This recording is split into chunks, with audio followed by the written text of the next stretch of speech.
Well, happy Friday and happy May. It is May already, so spring is in the air. So exciting that there's been many new announcements in the golf world in Canada. Most provinces are starting to open up golf or have given dates to open up. We're waiting for Ontario and Quebec still, but exciting news that golf courses are starting to open up. So hopefully these tips, you can start bringing them out to the golf course pretty soon, but if you're still at home, these are some things we can be practicing at home. So welcome, welcome. Also welcome to our new day. Today is Friday, as I mentioned. We were doing clinics in April on Tuesdays, Thursdays, and Saturdays, but we decided to do them every Friday in May to get you ready for the golf season and give you some time to practice in between, which is exciting. So every Friday starting today at 1 p.m. Eastern on the Golf Town Facebook page, you can find all of our clinics. So wonderful. Well, today's clinic is about fairway woods and pitching. These are two trouble areas often in the golf swing, so I'm super excited to share some tips with you as to how to hit better fairways and better pitch shots so we can get them closer and hopefully one putt or even hole out. I'd love to say good morning, good afternoon, depending on where you are. I see Michelle has joined us. Julie, thank you so much. Myra, wonderful that you've joined us. Ellen, Eileen, should I say, sorry, Edith, Caroline, wonderful. Thanks everyone for joining us this morning. All right, well, let's get right down to it. Let's talk about fairway woods. Now, why are fairway woods often a problem? Often, most people struggle with their 3-wood in particular versus their 5-wood. Why? There's a few reasons why so many golfers struggle with their 3-wood.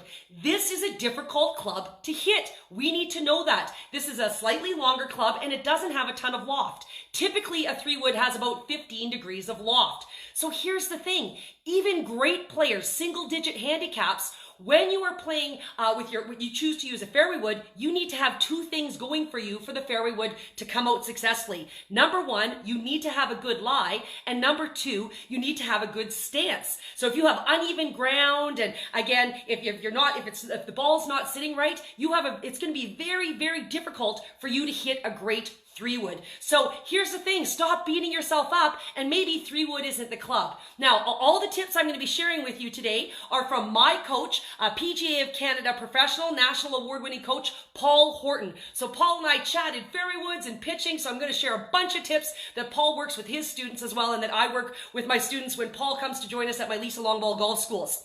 So what Paul said is, again, if you don't have a great lie and a great stance, don't use your 3-wood. Switch it to 5-wood, maybe even a hybrid or an iron, and you will have way more success and your score will start to go down. But if you do have a good lie and you do have a good stance, how do we hit a great fairway wood? Well, there's two common problems when you have a good lie and a good stance and yet you still hit a poor fairway wood. The common problem is this. Number one, you need to have enough clubhead speed. If you do not have enough clubhead speed, for a lot of ladies who hit ladies flex shafts, their clubhead speed with driver is under 75 miles an hour. 3-wood's going to be a really tough club for you to hit. Or some of our senior golfers, or just in general, if you struggle creating clubhead speed, 3-wood is not the club for you. You're going to want to hit a 5-wood, maybe a 9-wood, 7-wood. There's tons of options. I think a lot of people make the mistake of when they buy fairway woods, they're like, oh, I've got to buy a 3 and a 5-wood because that's what, my dad had or my grandpa or grandma had when they were playing golf. Well, that's not the case anymore. There's lots of options when it comes to fairway woods. So again, you want a fairway wood that has some loft, especially if you struggle with creating clubhead speed. So number one, for when people struggle with their 3-wood, they aren't creating enough clubhead speed. And number two, because there's not as much loft, as I mentioned, about 15 degrees typically with a 3-wood, what players start to do is players end up leaving a little bit of weight on that back foot. They're almost trying to help it up because they know it doesn't have a lot of loft. So when they make their swing, they're kind of leaving some weight back here and not fully getting to the front side. So the huge key for hitting a great fairway wood, you got to create clubhead speed. You got to swing through that ball. Paul loves to use the phrase, swing through it, not to it. Got to swing through that ball, and you have to finish your golf swing. And again, if you've been watching my videos for the last month, you know one of my top 3 tips, finish your golf swing, finish your golf swing, finish your golf swing. And that is huge if you struggle with your fairway woods, all right? So let's walk through how do we hit a proper fairway wood. And right before we do that, I just want to say good morning to Suzanne and Elsie, Josephine, Kathleen, Perla. Thanks everyone for joining us this morning.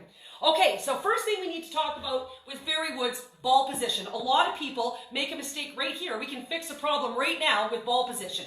Ball position with your fairway wood is, if you watch my ball position clinic, which would have been April 2nd, if you missed it, you can go back anytime to see any of my videos on the Golf Town Facebook page.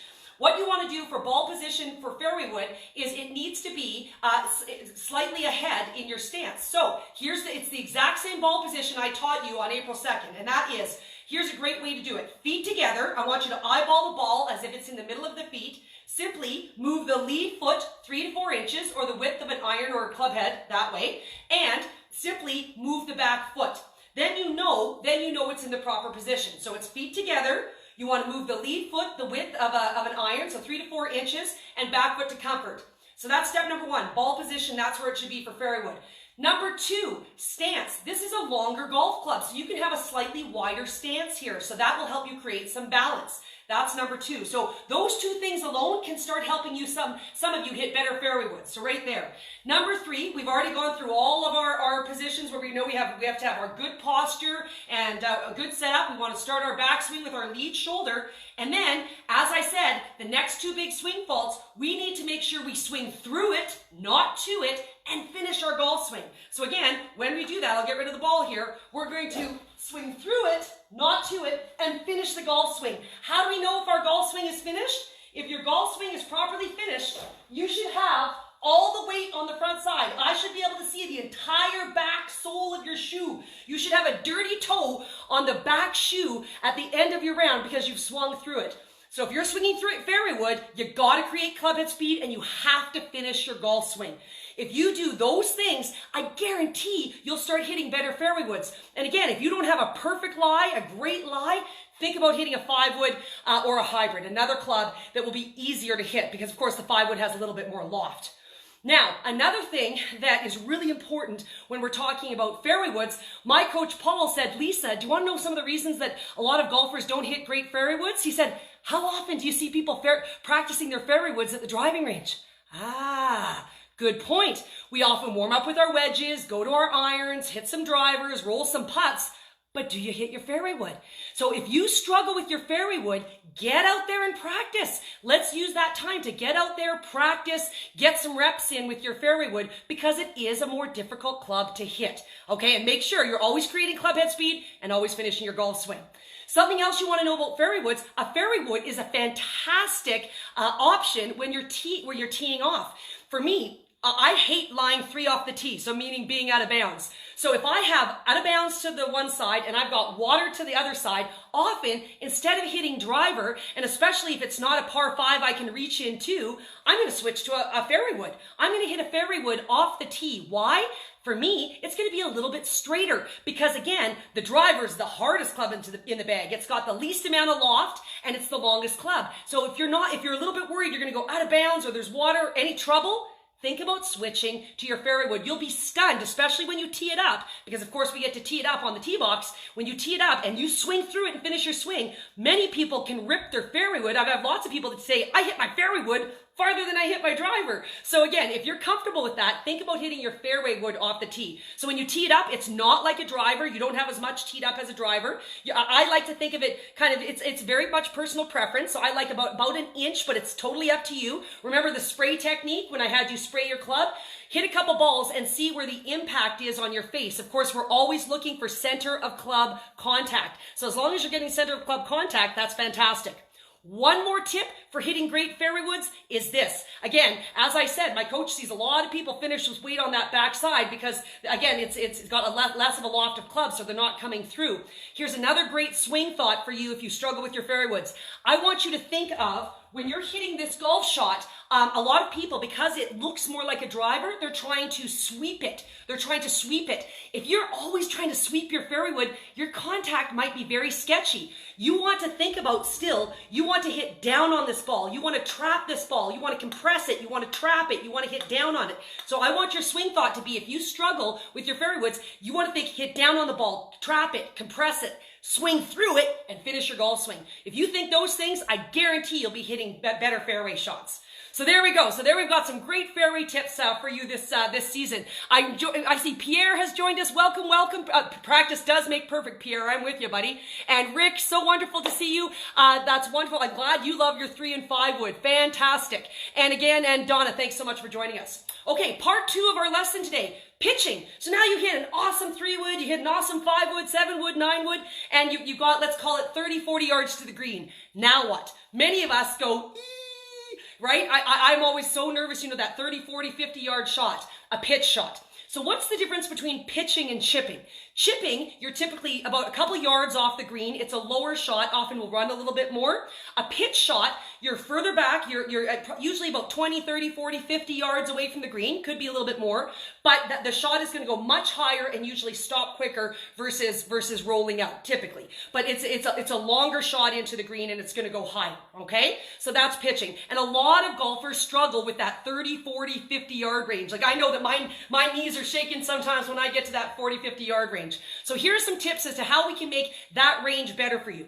Number one, you need to know your yardage, okay? It's really important. I'm stunned. Like a lot of players are good visual players, and that's great. And if you are, awesome, more power to you. But if you're not, if you're a numbers person, you need to know the numbers. So go check the sprinkler heads. Is it 20 yards from the green, 32 yards from the green, whatever. Go see what the sprinkler heads say. I'm a big fan of the watches, the Garmin watches that tell you the distance to the flag. And I'm also a huge fan of the Bushnells and the other range finding devices that tell you how far you are to the pin. I'm a numbers girl, so I like to know my number. So first of all, know your number. That's really important.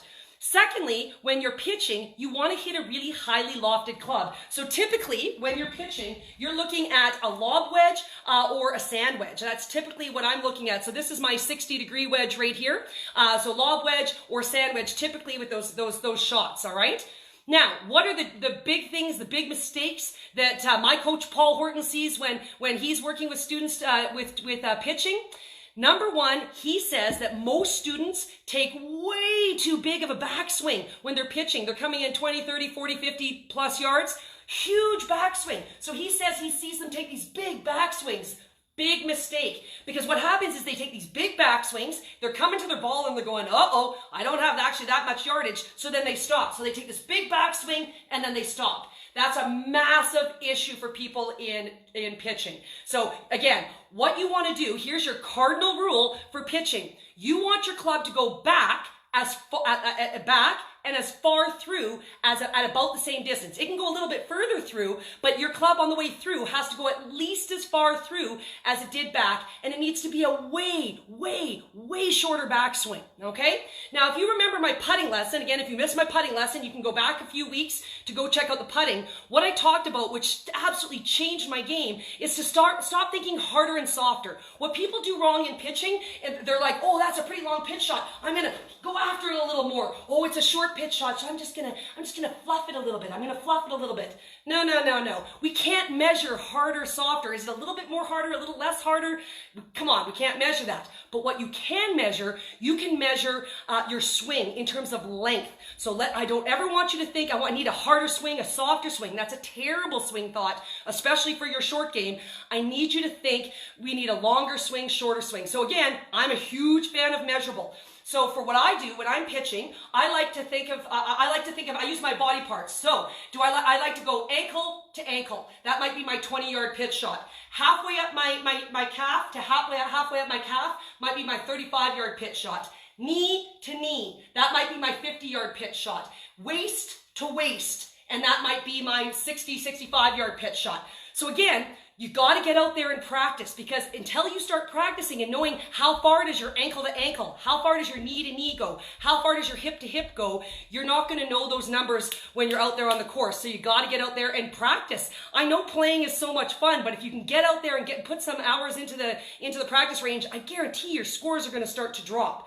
Now, for people who like numbers, maybe my coach Paul Horton, he likes a clock. So again, when you think of a clock, this would be 12 o'clock, this is 3 o'clock, this is 6 o'clock, and this is 9 o'clock. So perhaps you want to think of your pitch shots of going 3 o'clock to 9 o'clock. Or maybe your pitch shot is going 4 o'clock to 8 o'clock. Or maybe it's going 5 o'clock to 7 o'clock. So again, whether you like the clock idea or body part, it needs to be measurable. And your swing on the backswing needs to be a lot shorter than you think it does. And on the way through, it needs to be at least as far through.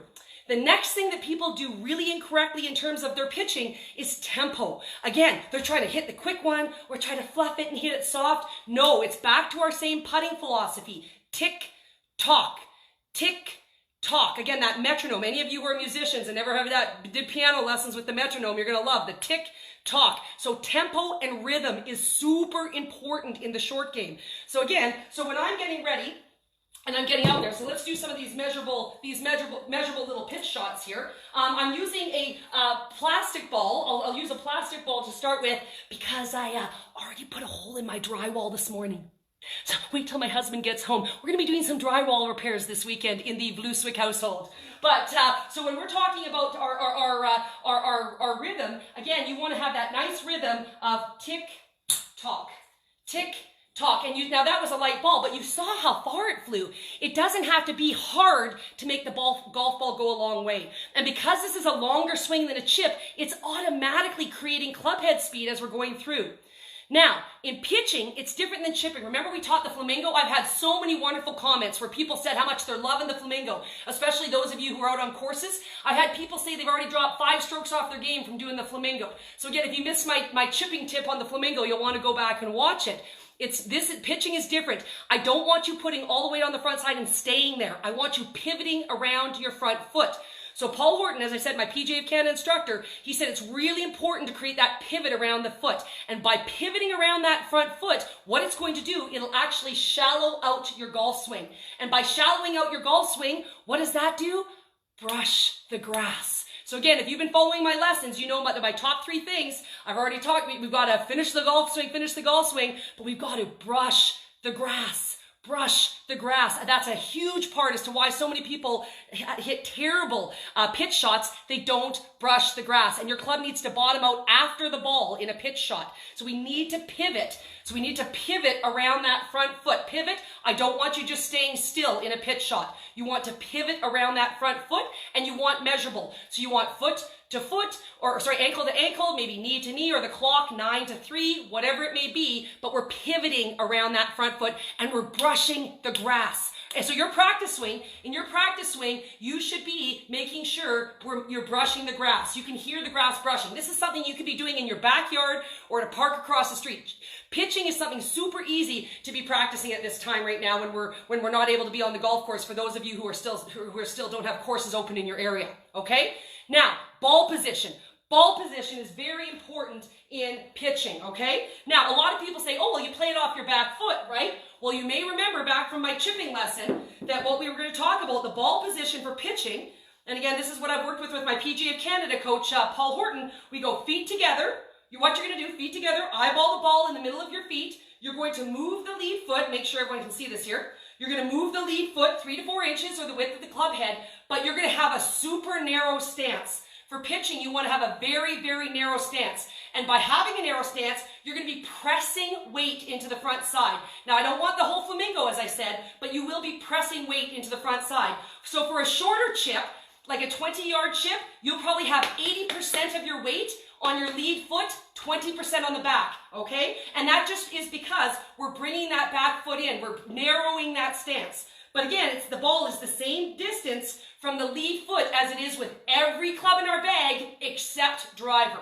Driver, of course, it's only ever off the instep of the lead foot. So feet together, move the lead foot about the width of a club head, 3 to 4 inches, and then bring that back foot in. Bring that back foot in. And again, we need to pivot. We're going to pivot around that front foot, and it's either ankle to ankle, halfway up the shin, or whatever swing thought you like.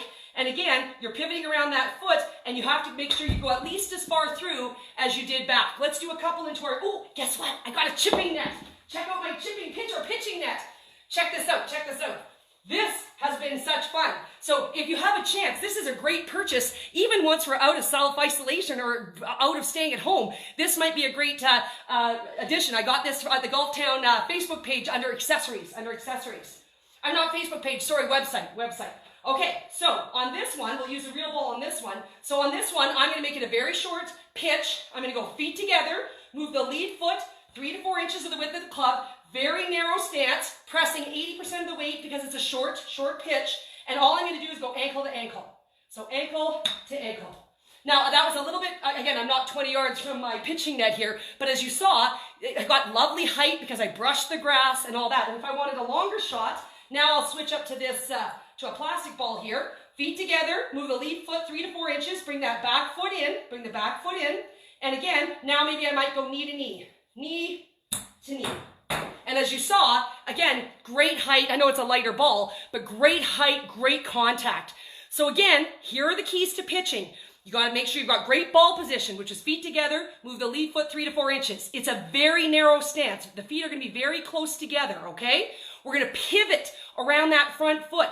We're going to brush the grass. And because we have a narrow stance, we're going to have more weight pressed into the front side. Probably 80%, 20% for a 20-yard pitch shot. Maybe a 50, 60-yard pitch shot, you're looking at 55% of the weight on the front foot, 45% on the back. So again, it'll change as your shots get a little bit longer. We never swing harder. We never swing harder. We swing longer or shorter. And we keep that nice tempo, that nice rhythm. And the last thing that we have issues with in our pitch shots is a lot of people, because it's not a long shot, they try to scoop it. They try to scoop it, especially since there's tons of loft on our highly lofted club. Again, you're wanting to use a sand wedge or a lob wedge. What they do is they get back and they try to scoop it, and then that's when we get a myriad of problems where we can cold top it, we can chunk it, and all the rest of that. So again, you've got to brush the grass, press that weight into the front side, and you're not going to have those problems anymore. All right? Now, for those of you, if you have a back flag, let's talk about a blue flag at the back of the green and tons of green to work with. I don't want you flying your ball to the cup. Low percentage odds. Let's not fly it to the cup. You can maybe land it on the front of the green and allow it to release to the cup. So then maybe you could switch to a pitching wedge or even a gap wedge so that it will flight the ball a little bit lower and roll out more. And that's if you have tons of green to work with. Again, these are all tips as to how can we get the ball as far as humanly possible, as close as humanly possible to the hole so that we can one putt or even hole out. So I guarantee if you work on some of these things at home and when we get back out on the golf course, you're going to be dropping your scores. So I can't wait to hear about it. So hope you've enjoyed these lessons on Fairway Woods and pitching. If you've missed any of the lessons, you can go back to the Golf Town Facebook page to catch all of them starting March 31st. And our next lesson, which will be next Friday, May 8th, is going to be on junior golf. So if you have any junior golfers in your life or want to get your kids or grandkids, nieces, nephews into golf, you're going to want to join us for the junior golf. I just want to do one more shout out. Thanks so much, Suzanne, Darcia, Chloe, Sue. So appreciate your kind comments.